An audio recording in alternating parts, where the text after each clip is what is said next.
సింహాసనముపై ఆసీనుడా దేవదూతలు ఆరాధించు పరిశుద్ధుడా యేసయ్యా నా నిలువెల్ల నిండియున్నావు నా మనసారని సన్నిధిలో సాగిలపడి నమస్కారము చేసెదా సాగిలపడి నమస్కారము చేసెదా నా మనసారని సన్నిధిలో సాగిలపడి నమస్కారము చేసెదా సాగిలపడి నమస్కారము చేసెదా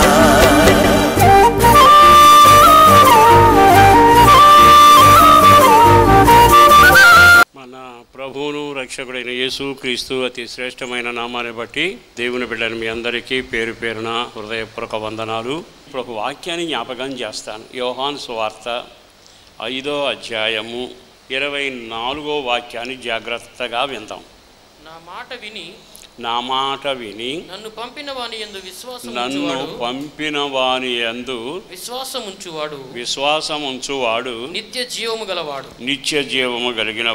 వాడు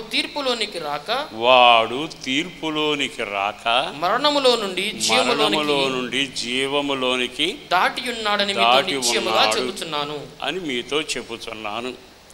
ఇందులో యేసు ప్రభువారు ఓ చక్కని ప్రస్తావించారు.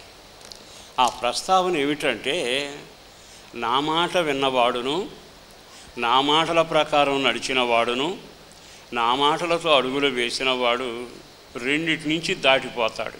ఒకటి మరణం నుంచి దాటిపోతాడు, రెండవది తీర్పులోంచి దాటిపోతాడు. ఇక్కడ ఇంత తేటగా చెప్పిన మాట ఏమిటంటే దాటిపోవుట. ఎక్కడి నుంచి ఎక్కడికి దాటిపోవాలట?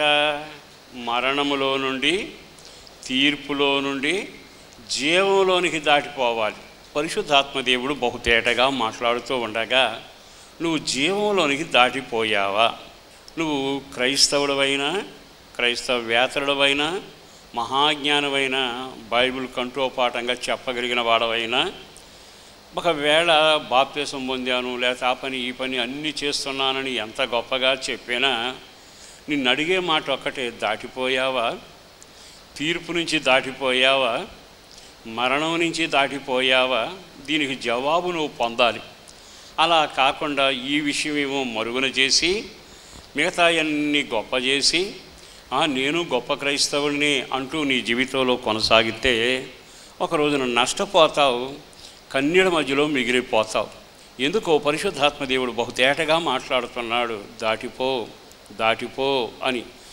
ప్రపంచంలో ప్రతి మనిషికి రెండు బాధాకరమైన సన్నివేశాలు, మరణం ఒకటి, తీర్పు ఒకటి. ఎవ్వరు మరణాన్ని కోరుకోరుగా. మరణం అంటే మామూలు దేహాన్ని వదిలే మరణం గురించి చెప్పడంలా, రెండో మరణం నరకం. ఆ రెండో మరణంలోకి వెళ్ళాకట తిరిగి రారట, యుగాలు కాలుతూనే ఉంటారు. అది ఇక తిరుగులేనిది, తిరుగు రానిది, యుగాలు అందులోనే ఉండిపోవాలి. రెండవది ఏమిటో తెలుసా? తీర్పు. అంటే తీర్పు ఎందుకు దేవుడు పెట్టాడు అంటే, మనం చేసిన మంచి చెడులు ఉన్నాయే అవి ఎవ్వరికీ తెలియదులే అని అనుకుని మన జీవితకాలం నడిచాం. కానీ విచిత్రమైన అనుభవం ఏంటో తెలుసా? బైబిల్ లేఖనాలు చెప్పకనే చెబుతున్న అగ్న సత్యం. తీర్పు అంటే నిన్ను పుట్టించిన నాటి నుండి నీకు వినిపించిన వాక్యాన్ని బట్టి, నిన్ను హెచ్చరిక చేసిన బోధకులను బట్టి, నీకు అనేక కష్టాల్లో గద్దించిన విధానాన్ని బట్టి, నీ తోటి వాళ్ళు నిన్ను హెచ్చరిక చేసిన విధానాన్ని బట్టి నువ్వు దాటిపోయి ఉంటే పర్వాలా, దాటిపోకపోతే తీర్పు నీ కొరకు సిద్ధం. ఆ తర్వాత గ్రంథాలు విప్పుతాడట. గ్రంథాలు విప్పాక 8 మంది ప్రసంగికులతో నేను హెచ్చరిక చేశా, నువ్వు దాటిపోలేదు అని. నువ్వెంత అవివేకువో, ఎంత మూర్ఖుడువో, దాటిపోకుండా దేవుని మాటను పెడచెవిని పెట్టావే, ఆ సంగతితో నిన్ను గద్దిస్తాడట. ఆ గద్దించేది నిన్నొక్కడే నిలబెట్టి గద్దించడు. ప్రపంచంలో ఉన్న వాళ్ళంతా లేచి వస్తారు. అందరూ చూస్తూ ఉండగా నువ్వు గద్దింపును లోబడకపోయింది, దేవుని మాటను వినకపోయింది. నువ్వు చేసింది అది మంచి అయినా చెడైనా, రహస్యంగా చేసినా బహిరంగంగా చేసినా వాటిని ఎవ్వరూ చూడలేదు. తెల్లని అంగీసుకున్న భక్తుడిని అని అనుకుంటే ఆయన ఆలోచన ఏమిటో తెలుసా? నా మాట వినకపోయావు కనుక నువ్వు ఎట్లాంటి వ్యక్తివో వీళ్ళందరికీ తెలియాలని గ్రంథాలు విప్పినప్పుడు అది ఎంత అవమానకరం అంటే అంత అవమానకరం. ఏంటండి ఈయన భక్తుడు అనుకున్నాం కదా అని అంటే అక్కడ పుస్తకాలు తెరిచి చదువుతారట. గ్రంథాలు తెరిచి తీర్పును ప్రారంభిస్తాడు. అంటే నువ్వు చేసిన దానికి నువ్వు అనుభవించు అని కట్టెను పొయ్యిలో విసిరినట్టుగా నరకానికి విసరడంట. విసరడం కంటే నిన్ను బహిరంగంగా నిలబెట్టి నీ తప్పులేమిటో, నువ్వు చేసిన పొరపాట్లు ఏమిటో, దేవుని మాట వినకపోవడం ఏమిటో, గద్దించినా లోబడకపోవడం ఏమిటో అవి నీకు తెలిసేటట్టుగా అందరి ముందు బట్టబయలు చేసి పెడతాడు. అందుకే బైబిల్లో ఏముందో తెలుసా? ఆయన ప్రత్యక్షమవునప్పుడు సిగ్గుపడకుండా ఉండు నిమిత్తము అనే మాట ఉంది. యోహాను మొదటి పత్రిక 2వ అధ్యాయం 28వ వాక్యం. కాబట్టి చిన్నపిల్లలారా, ఆయన ప్రత్యక్షమగునప్పుడు ఆయన రాకడ యందు మనము ఆయన ఎదుట సిగ్గుపడుట అనే కార్యక్రమం పెట్టాడు. అంటే ఇంతకాలం జీవితంలో నువ్వు సిగ్గు ఎరగవు, ఇంతకాలం నీ జీవితంలో ఎప్పుడు తలవంచల, ఇంతకాలం నీ జీవితంలో అవమానం నీకు తెలియదు. కానీ ఒక దినాన్న ఆయుష్ ఇచ్చిన దేవుడు ఆయుష్ను కాటా పెడతాడు. కాటా పెట్టి లెక్కలు చూస్తాడట. దాని ఫలితం అప్పుడు నీకు అర్థమవుతుంది. ఏమని అర్థమవుతుంది? నిశ్చయముగా నువ్వు ఎన్నిసార్లు ప్రభు గద్దింపును త్రోసివేశావు, ఎన్నిసార్లు తిరస్కరించావు, ఎన్నిసార్లు అవమానంగా మాట్లాడావు, దైవజనుడు మాట వినలేదు, రోగం వస్తే లైన్లో పడలేదు, దేవుడు ప్రళయం తీసుకొచ్చినా మార్పు రాలేదు, హాయిగా బ్రతికాను దాటిపోయాను అనుకుంటున్నావు. కానీ ఆ తదుపరి జరిగేది ఏమిటంటే తీర్పు బట్టబయలు చేస్తుందిగా. అప్పుడు సిగ్గుపడాల్సిన పరిస్థితి వస్తుందట. అందుకని అలాంటి పరిస్థితి కలగకుండా ఉండు నిమిత్తము ఇప్పుడు దాటిపో అనే వర్తమానం నీకు వినబడుతుంది. మరి ఈ మాటలు విన్నారు కదా, ఈ మాటలు విన్నాకైనా సిగ్గుపడే గుంపులో ఉంటారా, మరణమని ఎల్లకాలం తగలబడిపోయి నరకంలో ఉంటారా, దాటి జీవంలోకి వెళతారా? ఏదో ఒక నిర్ణయం మీరు ఇక్కడ ఉండగానే, అంటే దేహం వదలకు మునిపే నిర్ణయం చేసుకోవాలి. ఆ దేహం వదలకు మునిపే కార్యక్రమంలో నువ్వు అడుగు పెట్టాలి. ఈ మాటలు వింటున్నాకైనా ఒక్క క్షణం ఆగి దాటిపోయావా? సరే, ఈ మాటలు విన్నాక భయం కలుగుతుంది. అయ్యో, తీర్పులోకి వస్తే పలానా రాత్రి పలానా పగలు పలానా మనిషితోనే నీ మాటలు అన్నానే, లేనివి కల్పించానే, ఎన్ని బట్టబయలవుతుందా? భయపడిపోతున్నావా? అయితే దేవుడు నీకు అవకాశం కలిగించి దాటిపోయే మార్గం పెట్టాడు. అవి దాటి వెళ్ళాలంటే మార్గం ఏమిటి? నా మాటలు విని, చదవండి ఆ వాక్యాన్ని 24లో. నా మాట విని నన్ను పంపిన వాని యందు విశ్వాసముంచువాడు నిత్య జీవము గలవాడు. నా మాటల ప్రకారం నడిచిన వాడు ఏం దాడతాడట? తీర్పులోనికి మరణంలోనికి రాక జీవములోనికి దాడతాడు. అంటే దాటకుండా ఉన్నది ఏంటంటే మరణం, నువ్వు ఉన్నది. దాటకుండా ఉన్నది ఏంటంటే తీర్పు. ఇది దాటితే నిత్య జీవం చేస్తూ ఉంటావు. మరి దాటడానికి మార్గం ఏది? నా మాట. నా మాట వింటే చాలు, నా మాట ప్రకారం నువ్వు చేస్తే చాలు. ఈ రోజున మనకిష్టమైన మాటలు చేస్తాం, కష్టంగా ఉంటే మన మాటలు వదిలేస్తాం. కానీ నీ ముందు తీర్పు, మరణం, జీవం కనబడుతున్నాయిగా. మరి వీటిని దాటి అందులోకి వెళ్లకుండా ఎంతకాలం ఉంటావు? అందుకే దేవుడు అంటున్నాడు, చేతులు చాపుతున్నా. దేవుడు అంటున్నాడు, నీ కొరకు మార్గం సిద్ధం చేశా. మీకు ఒకే మార్గం, నేను సిద్ధపరిచిన మార్గం. నేనే మీకు మార్గము, నేనే సత్యము, నేనే జీవము, నా మాట ద్వారా. మరి ఈ రోజున ఇంత వాక్యం విని ఇంకా నరకమనే మరణంలో ఉంటే, ఇంతకాలం మాట విని దేవునితో ఉన్నాననుకుంటూ రేపు తగలబడి నరకంలోనూ తీర్పులో ఉంటే ఆ రోజులు రొమ్ము కొట్టుకున్నాక దాటే మార్గం ఉండదుగా. వంచిన కొంతకాలమే ఉంటుంది, కృపాకాలం కొంతకాలమే ఉంటుంది. కృప తొలగిపోయినా, వంచిన తీసివేయబడిన తర్వాత పరిశుద్ధుల గుంపు ఎత్తబడి పరలోకానికి వెళ్ళిపోయాక, అయ్యా మార్గం ఎక్కడ? నరకానికి తప్పించుకునే మార్గం. అయ్యా మా తీర్పులోంచి రాకుండా జీవంలోకి వెళ్ళే మార్గం ఎక్కడ? నాకు బాప్తిసాలు ఇచ్చేవాళ్ళు ఎక్కడున్నారు? ఈ వాక్యం చెప్పేవాళ్ళు ఎవరున్నారంటే ఆమోసు గ్రంథం అంటుంది కదా, మనుషులు ఈ దిక్కు నుండి ఆ దిక్కు వరకు తిరుగులాడతారట. కానీ వాక్యం అనే కరువు వచ్చినప్పుడు వాక్యం చెప్పేవాళ్ళు ఉండరు, మీకు బాప్తిసం ఇచ్చేవాళ్ళు కూడా ఉండరు. ఎంత దారుణమైన పరిస్థితి!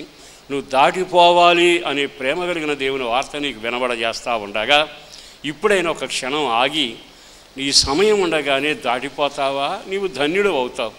దాటిపోకుండా ఉన్నావా? బోధకులు ఇలాగే చెబుతారులేండి, ఇవన్నీ మేము ఎరిగిన సత్యమే, మాకు తెలియంది ఏం కాదుగా అంటూ ఒకవేళ పయనాన్ని కొనసాగించిన ఆ తదుపరి జరిగే బాధాకరమైన సన్నివేశం ఏమిటయ్యా అంటే, ఎవడు తప్పించలేని పరిస్థితులు చిక్కుబడిపోతావు. రొమ్ములు కొట్టుకున్న విడుదల పొందని సంవత్సరాలు రాబోతుండగా ఆ తర్వాత శ్రమల కాలం ఊరేగుతున్న తర్వాత నువ్వేమీ చేయలేవు. అందుకని ఒక సేవకుడిగా బ్రతిమలాడుతూ నేను మీతో చెప్పగలిగిన ఓ ఖచ్చితమైన మాట ఏదైనా ఉంది అంటే ఆయన మాట వినుట. చాలాసార్లు మనం విన్నాంలే అని తలకాయ ఊపుతాం. వినడం తలకాయ ఊపడం వేరు. క్రియారూపకమైన నడక లేకపోతే నీ మనుగడ ఎంత దెబ్బతింటుందో ఒక్కసారి ఆలకించి ఆలోచించాలి. ఎందుకో పరిశుద్ధాత్మదేవుడు బహుతేటగా మాట్లాడుతుండగా ఇంకా ఎంతకాలం నీకు నీవుగా మరణంలో నిలబడిపోతావు? ఏమంటే నేను మరణంలో ఉన్నానా అని మీలో చాలామందికి డౌట్ వస్తుంది. ఉన్నారు అని బైబిల్ చెబుతుంది. మార్పు చెందని వాళ్ళను, మారు మనసు పొందని వాళ్ళను, బాప్తీసం ద్వారా కడగబడిన వాళ్ళు ఇంకా మరణంలోనే ఉన్నారు. మరణం అంటే నేను చెబుతున్న భూ సంబంధమైనది కాదు. మరణానికి కొన్ని నిర్వచనాలు చెబుతా. మరణంలో నువ్వు ఉన్నావు అనడానికి మొదటి రుజువు ఏమిటో తెలుసా? యోహాను పత్రికలోనే రాశాడు. ఏమని? నీతోటి సహోదరుడు నువ్వు ప్రేమించలేకపోతే నువ్వు ఇంకను మరణంలోనే నిలిచి ఉన్నావు. చదవండి వాక్యాన్ని. యోహాను పత్రిక 3వ అధ్యాయం 13-14. సహోదరులారా, లోకము మిమ్మల్ని ద్వేషించిన ఎడల ఆశ్చర్యపడకుడి. మనము సహోదరులను ప్రేమించున్నాము గనుక మరణములో నుండి జీవములోనికి దాటి ఉన్నామని ఎరుగుకి. మరణములో నుండి ఎందులోనికి దాటి ఉన్నాం? జీవములోనికి దాటి ఉన్నామని. ఎప్పుడు? సహోదరులను ప్రేమించున్నాము గనుక. సహోదరుని ప్రేమిస్తున్నాం గనక మరణంలోంచి జీవంలోనికి దాటాం. అర్థమైందా?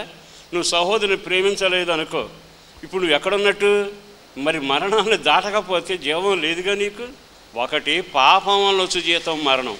సహోదరుని ప్రేమించకపోవటం వలన మరణంలో నిలిచి ఉన్నావు, అదొకటి.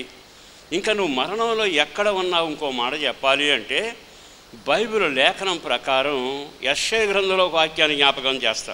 50వ అధ్యాయము 10వ వాక్యాన్ని చదువు. మీలో యెహోవాకు భయపడి ఆయన సేవకుని మాట వినువాడెవడు?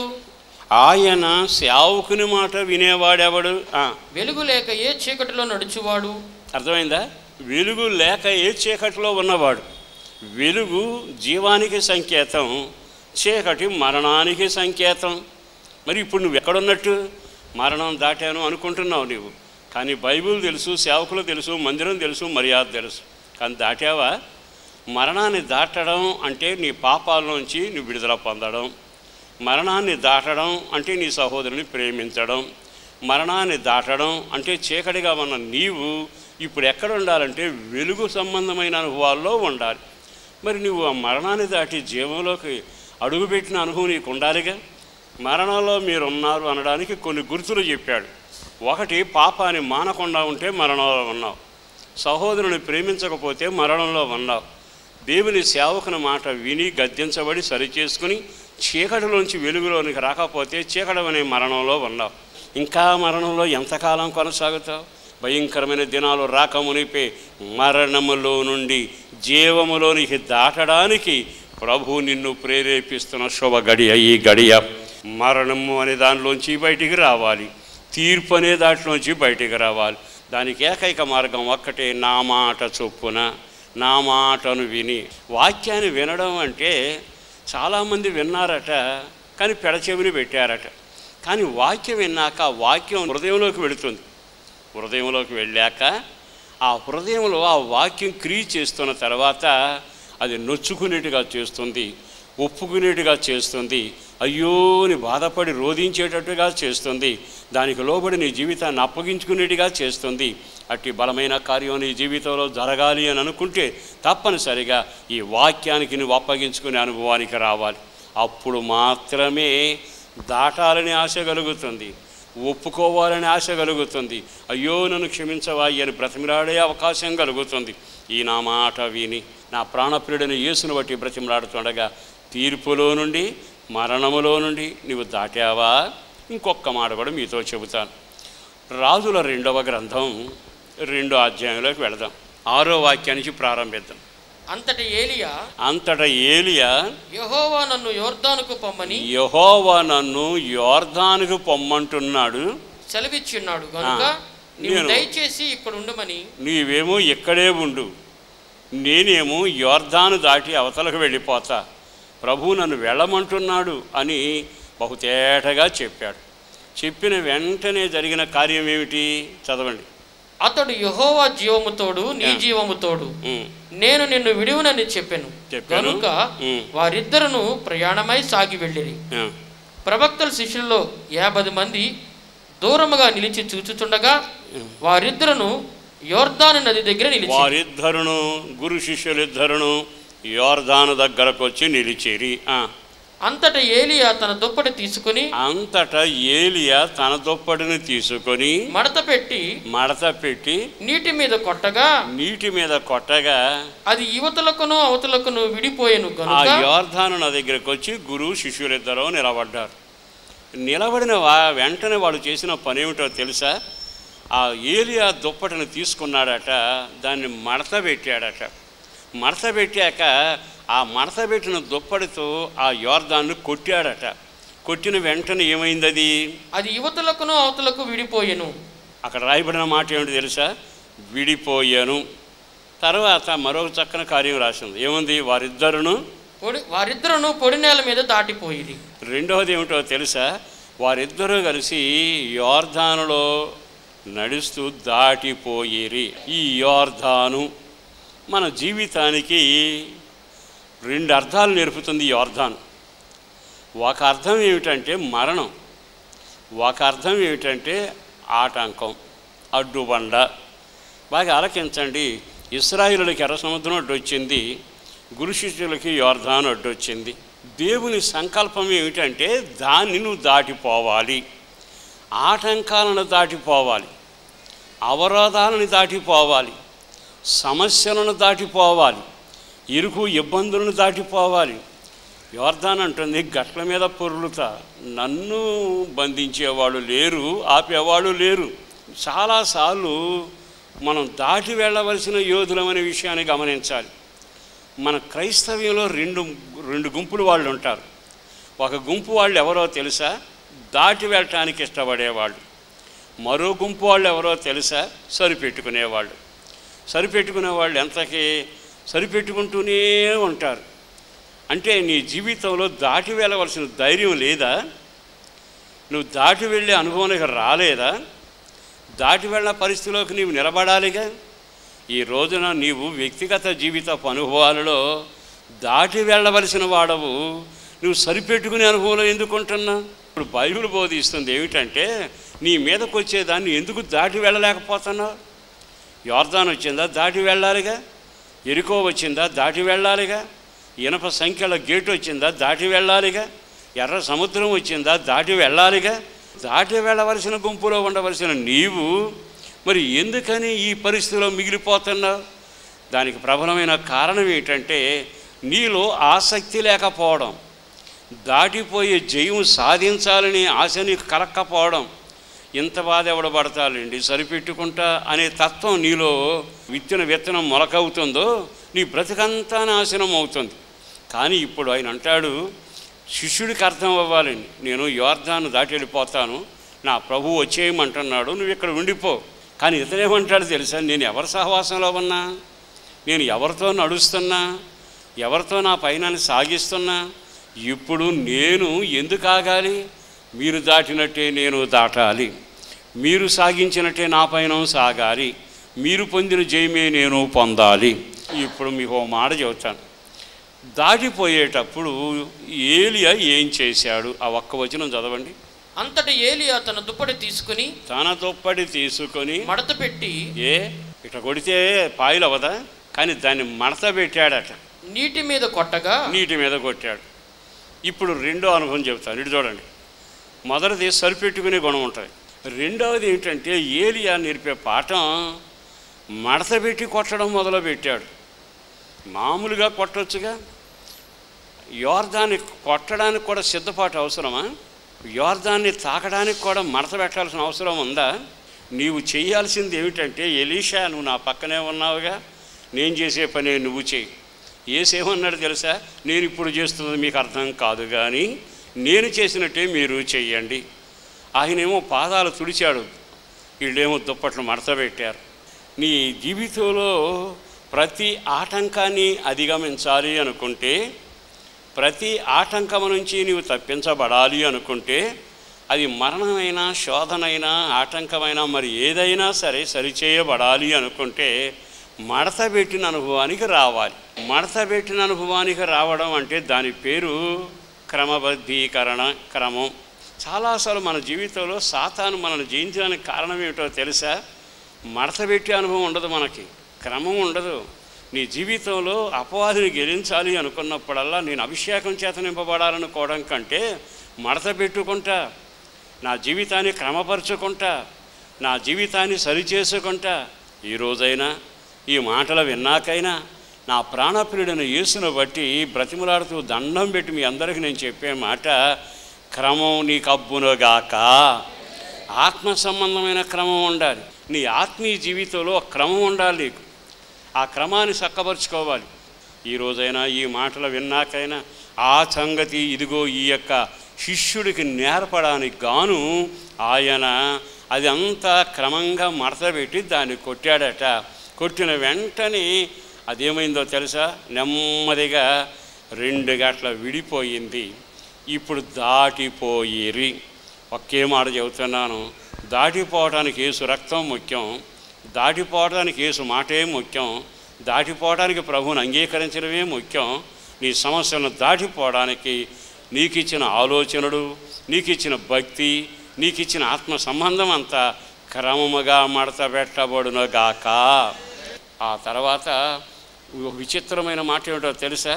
దాటినాక అడిగాడు, నీకేం కావాలి? ఎలీషా ఏలియా సంభాషణ జాగ్రత్తగా విందాం, చదవండి ఆ మాట. ఏలియా ఎలీషాను చూచి, నేను నీ యొద్ద నుండి తీయబడక మునుపు నీ కొరకు నేనేమి చేయకూడదువో దాన్ని అడుగుమని చెప్పగా, అదేదో అక్కడ అడగొచ్చుగా. ఎక్కడ? నువ్వు ఇక్కడే ఉండిపోయినానా, నా దేవుడు నన్ను అక్కడికి వచ్చేయమంటున్నాడు, నేను వెళ్ళిపోతాను అన్నప్పుడు మరి ఎట్లాగో నేను వెళ్తాను కదా, నీకేం కావాలి అని అక్కడ అడగల.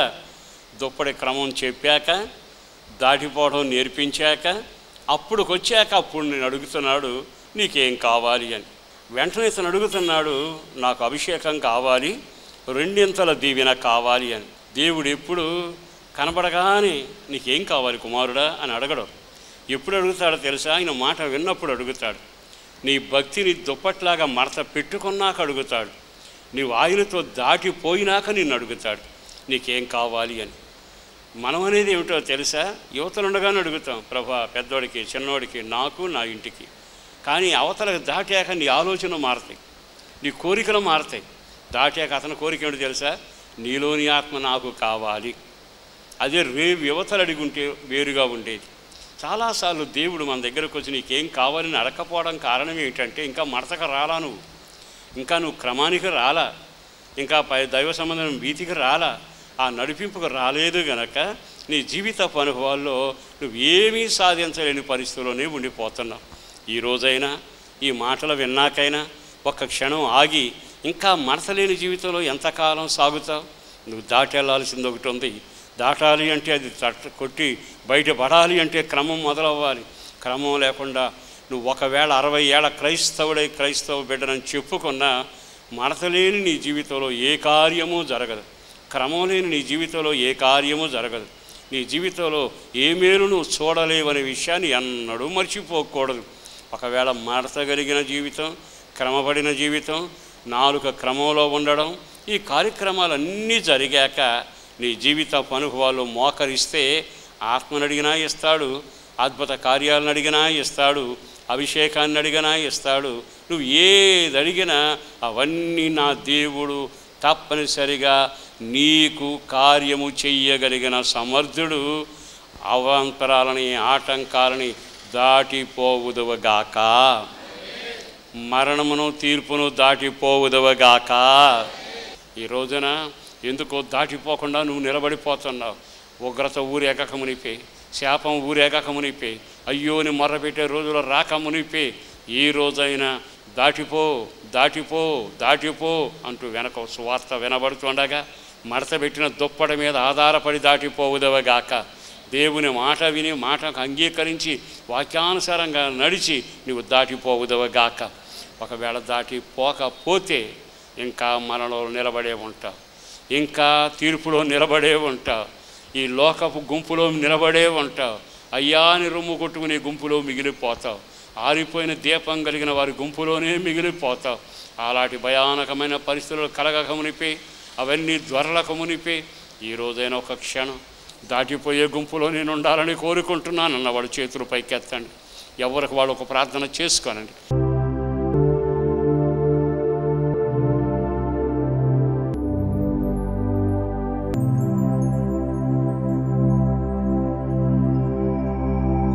పరిశుద్ధుడును ప్రేమమడిన ప్రభు వందనాలయ్యా. అపారమైన నీ ప్రేమ కొరకు ధన్యవాదాలు. చేసిన మేలుల కొరకు వందనాలు, చేయబోతున్న కార్యాల కొరకు వందనాలు. నిలిచి నాశనం ఊబిలో చిక్కుబడకుండానట్లుగా ప్రతివారు దాటిపోవాలని ఆలోచన కలిగించండి.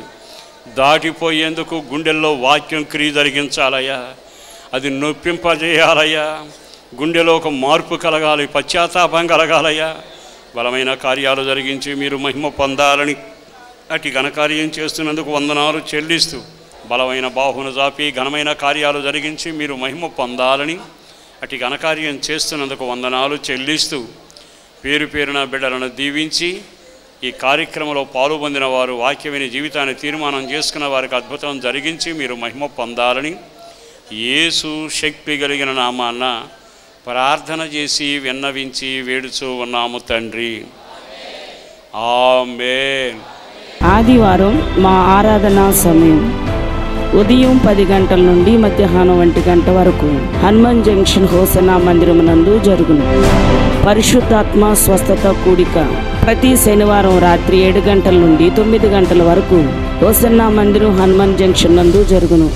మీ ప్రార్థనా వసతుల కొరకు మమ్మలను సంప్రదించవలసిన మా చిరునామా పాస్టర్ దేవదాస్ గారు, hosanna Mandir, Nuzvid road, Hanuman junction, Krishna జిల్లా, ఆంధ్రప్రదేశ్.